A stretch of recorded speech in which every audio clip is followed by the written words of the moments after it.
Bem, vamos continuar então sobre tratar sobre a visibilidade da igreja, porque na outra parte do vídeo eles vão entrar na questão do Papa, né? Eles vão dizer lá o porquê que eles acreditam que o Papa não é o Papa. Mas eu quero continuar aqui nessa questão da visibilidade para ver como que eles pecam, né? Em coisas básicas do catecismo, né? Vamos lá. Vamos ver se a Igreja do Santo Sepulcro do Padre Gabriel Maria, se ela tem as notas da Igreja Católica. Então vamos ver o que é a Igreja Católica. Então diz o Catecismo de São Pio X. O que é a Igreja Católica? A Igreja Católica é a sociedade ou a reunião de todas as pessoas batizadas que, vivendo na Terra, professam a mesma fé e a mesma lei de Cristo, participam dos mesmos sacramentos e obedecem aos legítimos pastores, principalmente ao Romano Pontífice. Eu grifei essa palavra aqui, legítimos pastores, porque nós vamos entender, compreender quem são os legítimos pastores, né?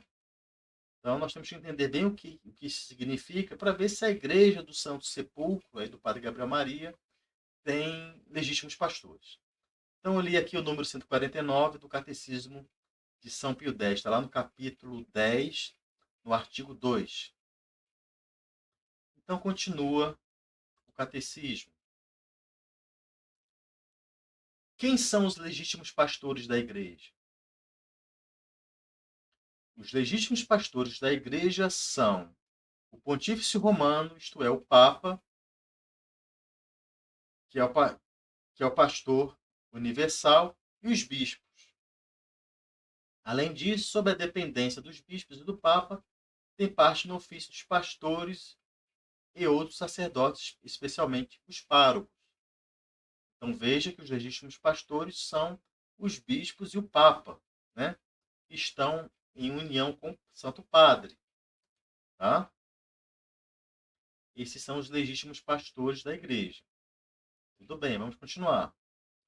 Como se pode distinguir a Igreja de Jesus Cristo de tantas sociedades ou seitas fundadas pelos homens e que se dizem cristãs?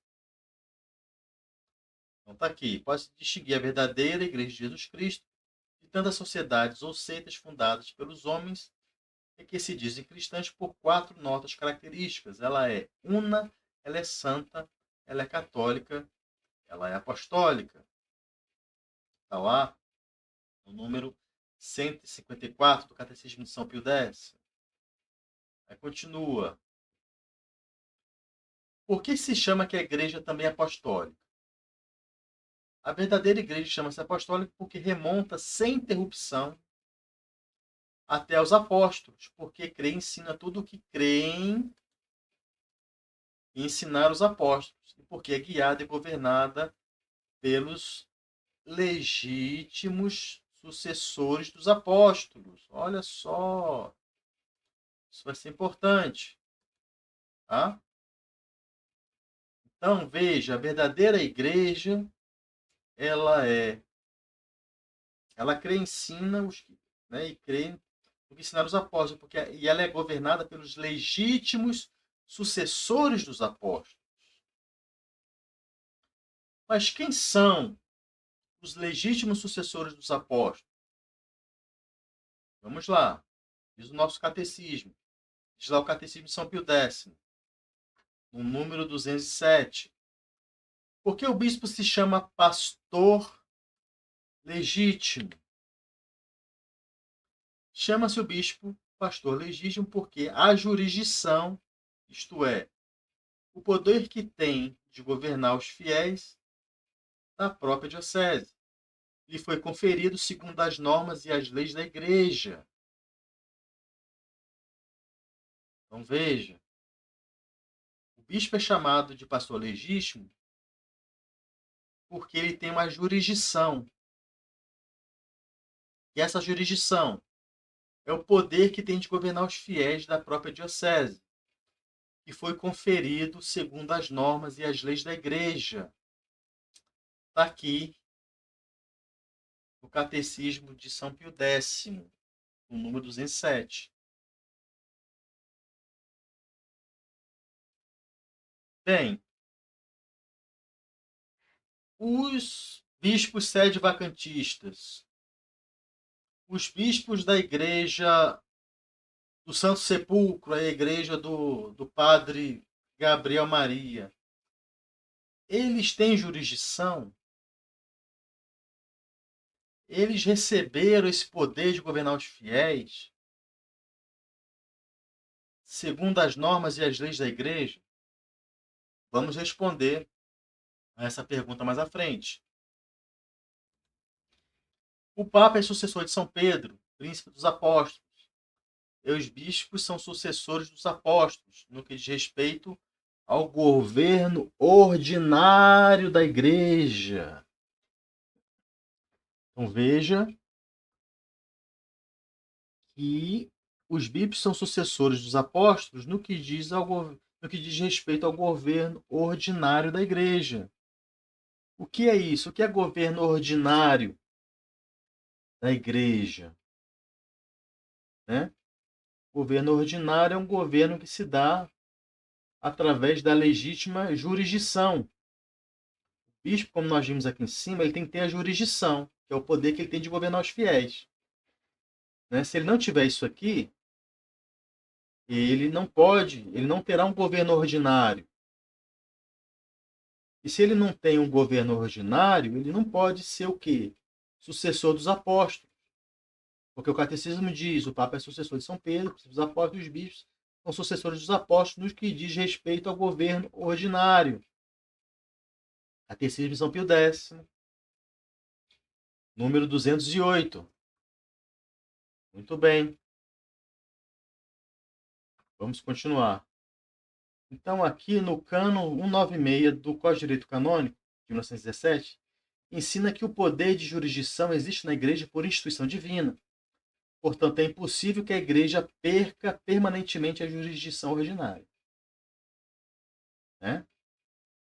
Então, nós vimos lá, diz o catecismo, que, quanto à visibilidade, que a igreja é uma sociedade jurídica perfeita. A igreja tem uma instituição jurídica. Né?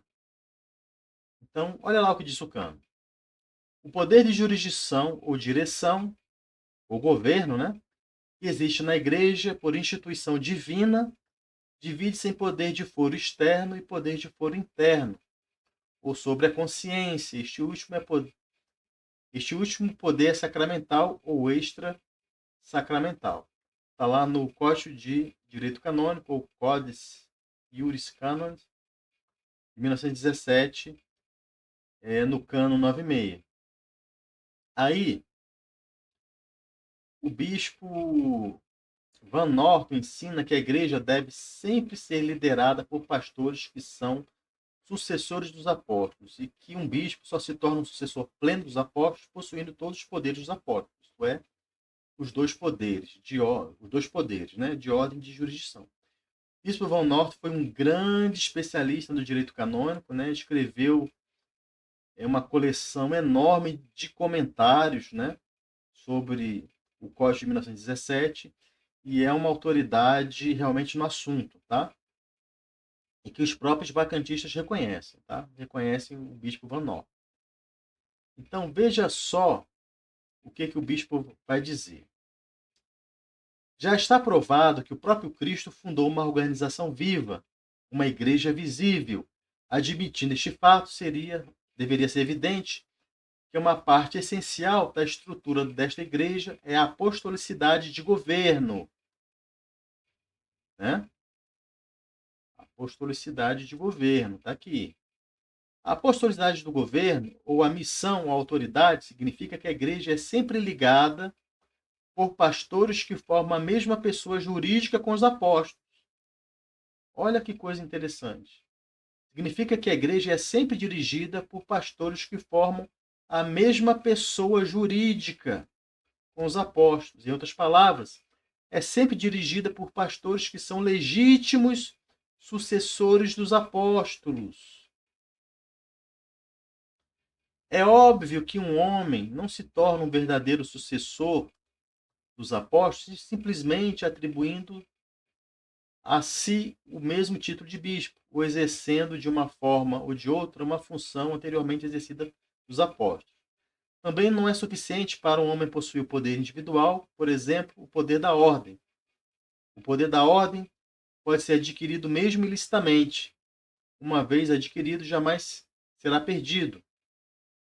O que é necessário para a verdadeira sucessão apostólica é que um homem desfrute de todos os poderes, isto é, os poderes ordinários, não extraordinários, de um apóstolo. Ele deve, portanto, além do poder de ordem, também possuir o poder de jurisdição. Olhe. Então, se o bispo não tem o poder de jurisdição, ele não é um legítimo sucessor dos apóstolos. E ele também não é um legítimo pastor.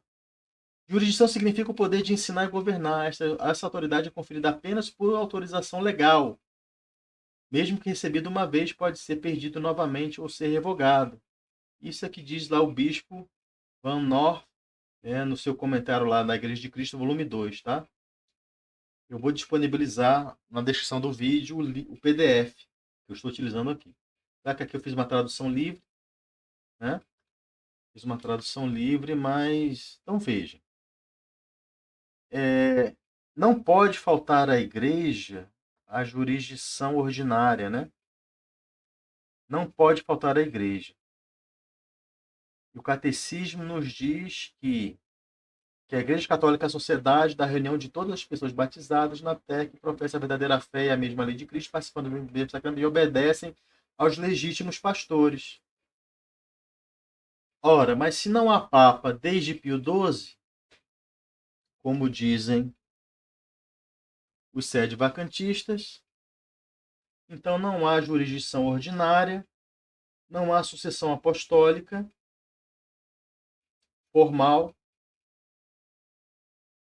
e é para isso que os sede-vacantistas querem levar vocês. Para essa igreja do Santo Sepulcro aí, que só existe na cabeça deles. Né? No início do vídeo eu disse, né, que eles têm essa tática de falar uma série de coisas contra a igreja para depois levar vocês para um buraco. E o buraco é esse. Né? A igreja sem jurisdição, sem poder ordinário, quer dizer, nenhum bispo sede-vacantista tem jurisdição. Nenhum bispo sede-vacantista é legítimo sucessor dos apóstolos. E a legítima sucessão dos apóstolos e a jurisdição e o poder ordinário, nada disso pode faltar à verdadeira igreja. Então, se a igreja que eles chamam de conciliar não é a igreja católica, muito menos é a igreja do Santo Sepulcro do Padre Gabriel. Então nós vamos para onde? Nós vamos para Palmar de Troia. É lá que está, então, a verdadeira igreja.